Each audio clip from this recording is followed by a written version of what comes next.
श्री स्वामी समर्थ मंडळी, मी आज चपातीपासून पिझ्झा बनवून टाकते। शिमला मिरची 4 घेतल्या असे, 2 कांदे, 1 टोमॅटो घेतलाय आणि जे मसाले असतात ते सगळे मसाले घेतलाय आणि मेयोनीज, टोमॅटो सॉस आणि शेजवान चटणी आणि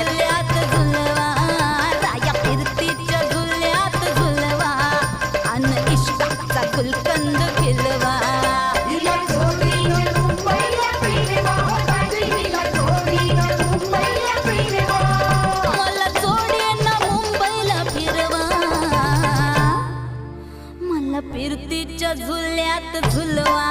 राया फिरतीच्या झुल्यात झुलवा, अन इश्काचा गुलकंद खेलवा,